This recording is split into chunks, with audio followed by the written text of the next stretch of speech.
Hello, ഇന്ന് evening ജിമ്മിലൊക്കെ പോയി ലെഗ് വർക്കൗട്ടൊക്കെ കഴിഞ്ഞിറങ്ങിയപ്പോൾ സ്റ്റേക്ക് കഴിക്കാൻ ഭയങ്കര ആഗ്രഹം. അങ്ങനെ ഞങ്ങൾ നേരെ സിസ്ലർ റാഞ്ചിലേക്ക് പോയി. അങ്ങനെ ഞങ്ങളുടെ ഏറ്റവും ഫേവറേറ്റ് ആയിട്ടുള്ള ലാം ചോപ്സാണ് ഓർഡർ ചെയ്തത്. ഇപ്പോൾ ഞങ്ങളുടെ കറൻറ്റ് ലിസ്റ്റിലുള്ള ഫേവറേറ്റ് സാധനമാണ് ഈ ലാം ചോപ്സ്. ഇത് കാണുന്ന പോലെ തന്നെ നല്ല മൗത്ത് വാട്ടറിങ്, നല്ല യമ്മി ആൻഡ് ടേസ്റ്റിയാണ് കേട്ടോ. It comes with veggies and French fries. ലാമ്പാണെങ്കിൽ നല്ല ടെൻഡറാണ്. ലാമ്പ് നല്ല ജ്യൂസി ആണ്. നമ്മൾ കഴിക്കുമ്പോൾ നമ്മൾ കാണുന്നതിനേക്കാട്ടിലും മൗത്ത് വാട്ടറിങ് ആണ്.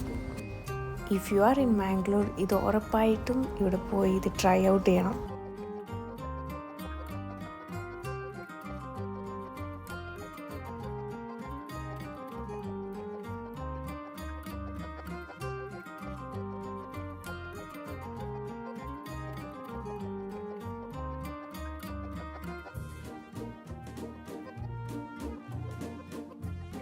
അപ്പോൾ അടുത്തൊരു നല്ല വീഡിയോ ആയിട്ട് കാണാം. ടാറ്റാ.